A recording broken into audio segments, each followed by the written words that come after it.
Are you overlooking one of YouTube's most powerful tools for getting more views? In this live stream, we're taking a deep dive into YouTube posts and how to use them strategically to boost impressions, build hype for your videos, and keep your content alive after every upload. Okay. This is one of the many ways I help YouTube creators level up their content by helping them gain traction and momentum. Hi, my name is Mona Weathers, and this is my channel. And I help, like I said before, I help YouTubers. I basically help YouTubers level up. That's basically it. And I have also have a community where you are welcome to join. It's free. It's called the Next Level Creator Hub, and you can find the link in the description, or you can go to monaweathers.com and find out more information about that as well. So let's get started. This is take 2 of this video. Hopefully everything will go okay and nothing strange will happen. Um, right now, something strange is happening. I can't scroll down on my screen. Oh, there we go. Okay. Okay, so if you haven't watched the video I did before this one, and it was called "If YouTube Isn't Recommending Your Video, Do This Now." Watch that one, not right now, but later, where I cover the video promotion system that I use, that I've used with my podcast. I've been podcasting for about 4 years, and this is one of the methods that I use because podcasting doesn't have the same, like, algorithm as YouTube. YouTube on its own can get your videos out there, but why wait? Why can't we help it a little bit? And that's what I've learned from podcasting, is that you can do things to help it gain reach, but you want to leverage your time and energy, and you don't want to be doing things that are taking way too much time and have little results. So this is why we're covering this today. So in the last video, I talked about YouTube posts. That's what we're going to cover today. YouTube shorts, end screens, live streams, clips. These are just some ways you can promote your videos. Community and social media, having if you have a community somewhere else, and or social media platforms, other platforms, and then your email list. So those are the 4 ways you can promote your videos to give them the best chance of getting seen by the right people. Okay. So we will be covering YouTube posts, but next week my videos will be on community building and how to get the most out of your community building. That is really the most important part of this content creation game, is to build community, because if you build community, you'll get people behind you, and those people will start sharing to their friends because they see how beneficial or how useful you are, and how encouraging, or whatever niche you're in. They will, if you have community behind you, it's just so much easier. It's just so much easier to grow with community, and I feel like it's the fastest way to grow. Even though, if the algorithm happens to pick up your videos, that's great, but to keep that sustainable, you need community. Okay, so that's next week. This week we're talking about the 3 stages of promotion using YouTube posts. This is something I just kind of came up with, but you can use this with other methods as well. But this is how I do my promotion. So first is, or let me just name them. The first is whisper. You have a whisper stage where you're talking about your content. Let me just say list them first. So there's the whisper stage, there's the optimized stage, and there's the broadcast stage. The whisper stage is where you're generating interest and excitement about the content that's about to come to them. Like, you want everything you do you need to be thinking about your viewer, thinking about your ideal viewer. If you can get them excited about content that's coming up, that's better for them. They'll know it's coming up, they'll be expecting it.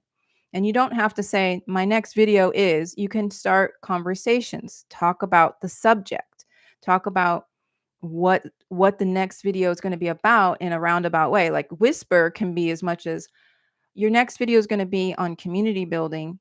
That's my next video. So my whisper post might be something like, what's the best thing you like about your community or something. This is a really bad example.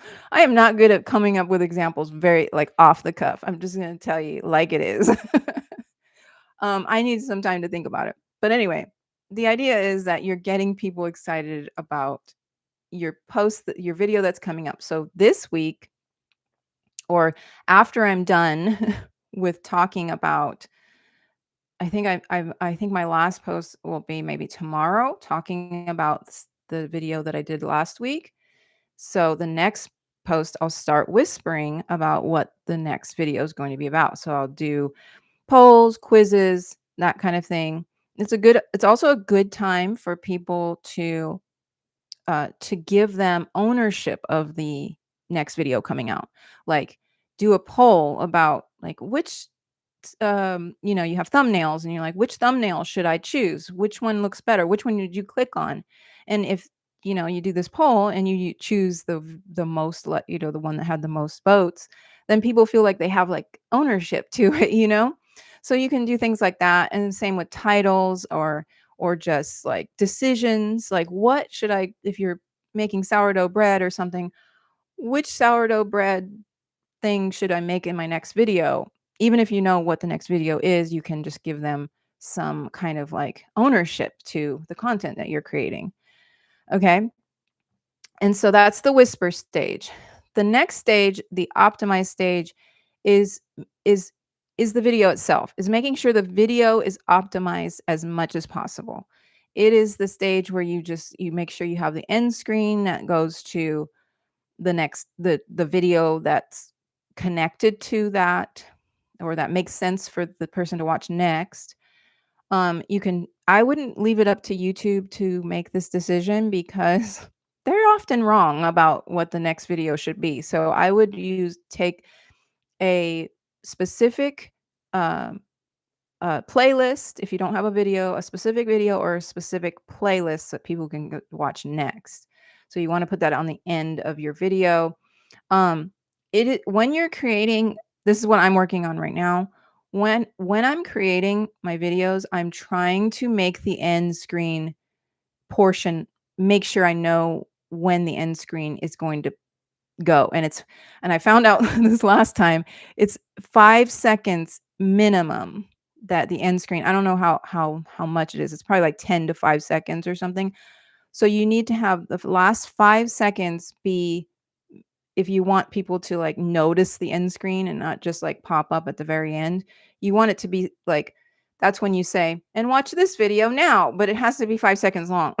The last video I did that, like, "And watch this video now," but it wasn't long enough. So I had to, like, duplicate my last face that I was in, like the very last position, like 3 times. And if you go and watch it, you can see that I'm like, it looks like a replay.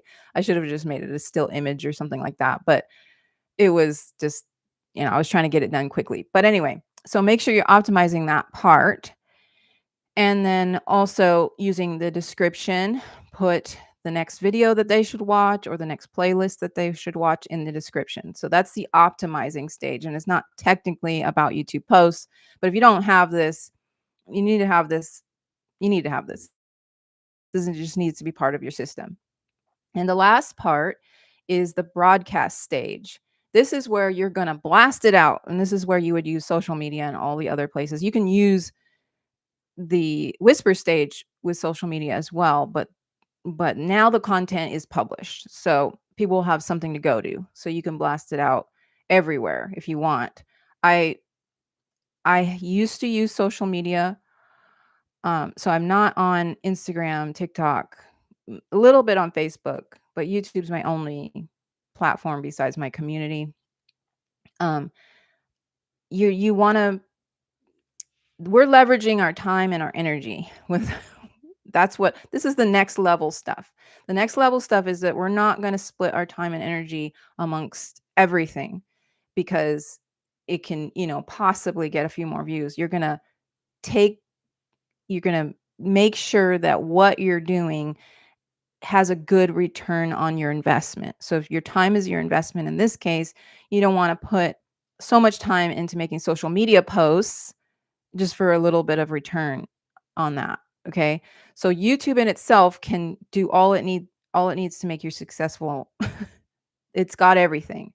But if you have a big following somewhere else and it does bring in people, so let's say you have 100,000 uh, followers on Instagram, and every time you post, a story, people go and watch your video. Like if it all depends. But if you don't have that, then it's probably just better just to not do it at all.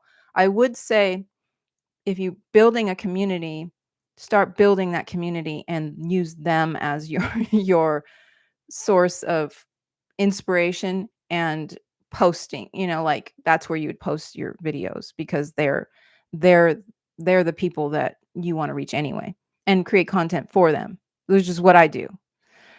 Hey, Jim. It's good to see you. Okay. So, the broadcast stage, this is the another thing, and I think I'm gonna have to go more in depth in the community in my community because when I tried to go live and share my screen, it's not working very well as I'm sharing my screen while I'm going live. I will eventually figure that out, but l last time I tried to share my screen here, the take 1 of this video, it did weird things and it stopped recording stuff. So, what I'm going to do is probably offer the more in-depth stuff in the community. So if you want to join, if you're watching this, you want to join my community, there will be a link in the show notes, or you can go to monaweathers.com. Weather like the weather with an S on the end. Mona Weathers. Anyway, so but the next level method here is to use notebooklm.google.com. If you haven't used this language model, AI, it's it's I don't use it more than I do Chat GPT. I use it for different reasons. So in this case, I would take the link to my video. I would put it in notebook. So my last video was, and I've done this. If you are in my community, my last post was AI generated from my content. So what I do is I take the the video link and I put it in Notebook, and it asks for sources, and you put the video link in there.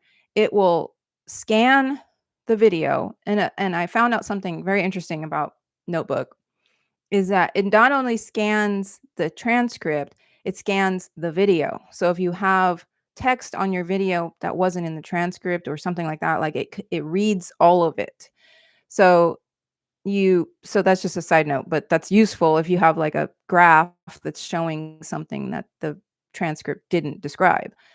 Um, so you put it in there and then it'll give you a summary. It gives you a summary.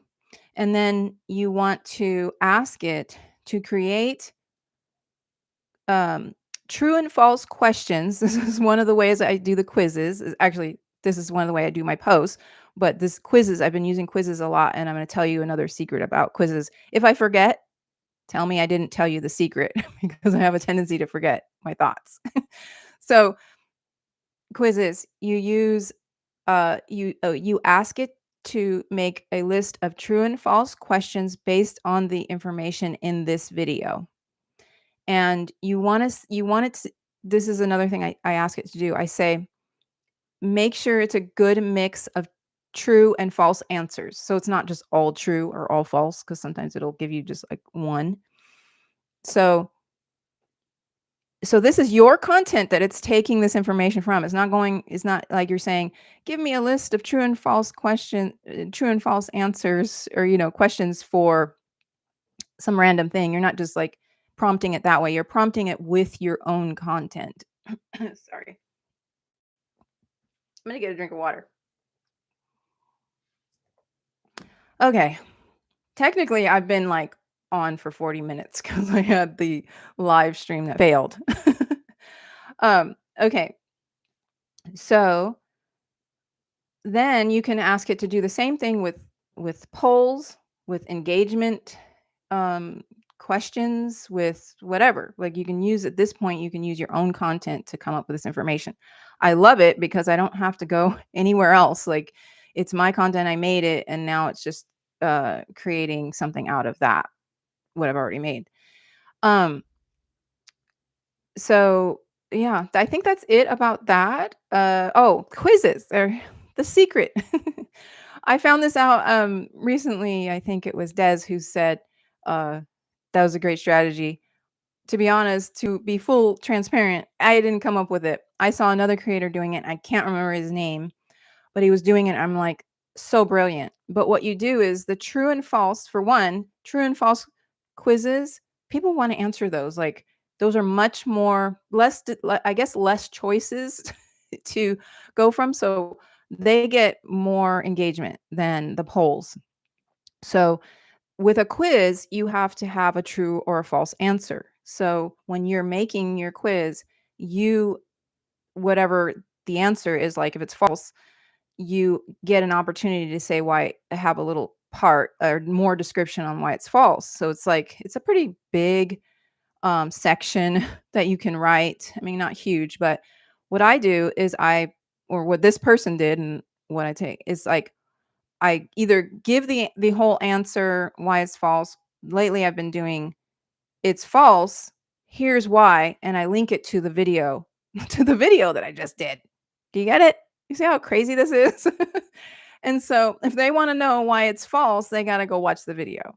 They might not know, they might not click on the video, but they might not, but they might. So this will increase your impressions, and before I on my last live stream, I showed my back my screen of my studio, and in the last 90 days, I had almost 6,000 impressions on my posts. That's a lot for the size of my channel, I feel like. And I in the last 90 days, not 30 days, 90 days, I've got 3 subscribers from posts.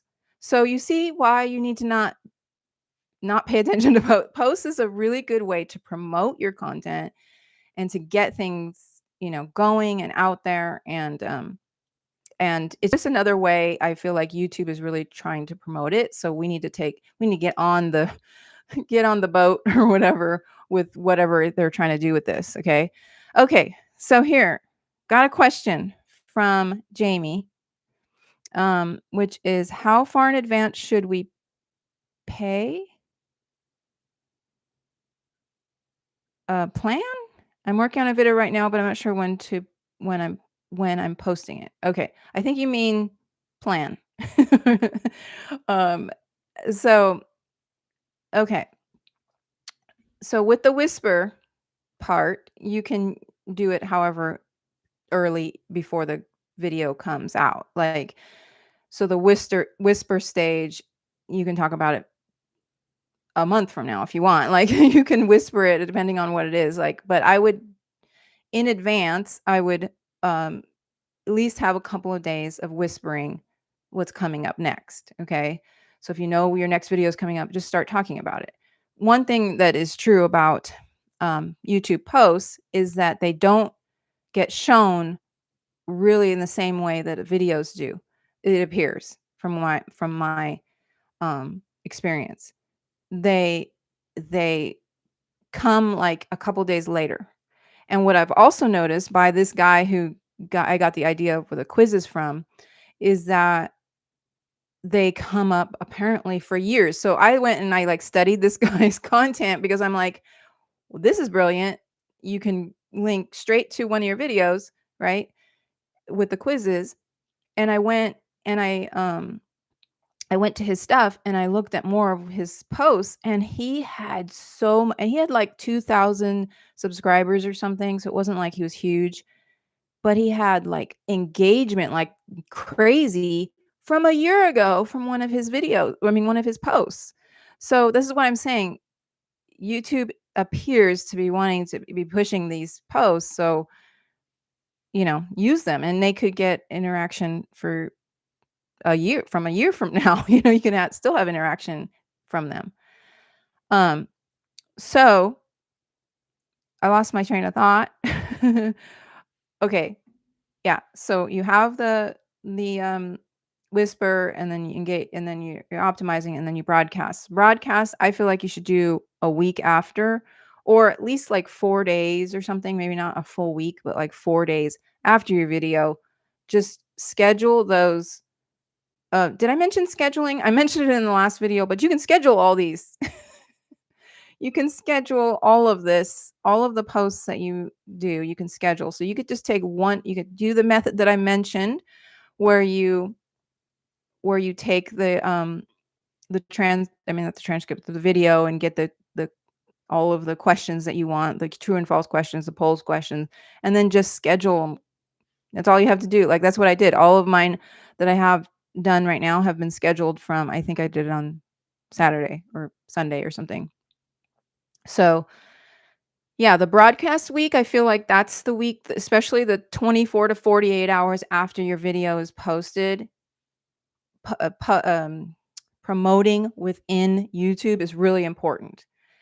Promoting outside YouTube, you might wanna wait for 48 to 72 hours, or 48 hours to a week or something, because you don't want it's just harder when videos are coming from the outside, because not most people don't necessarily watch it. They might click on it and not watch it, and that gives YouTube a thinking that the video isn't very good. So you wanna make sure that you're waiting if you're doing it outside. With the exception of a community like mine, where I know the content is useful right away for these people, like, because 'cause I'm creating content for my community members, okay? So, the broadcast stage, yeah. So, okay, let me get the question. Okay. So, if you have a question about this, please put it in the comments. But Jim says, I've done that before with Microsoft Copilot, but I asked for suggestions on how to improve my video. Okay, that's cool. That's a good way too. I haven't done that yet, but that'd probably be a good way to ask him, like, what's missing about this video, you know? Um, so yeah, so then you've got, so to recap, whisper, optimize, broadcast, repeat. I just I just snapped my finger. Repeat the process with every video, and just make that a thing. Make that a system that you do for a long period of time. You do that system for 90 days. I bet you anything you'll see growth.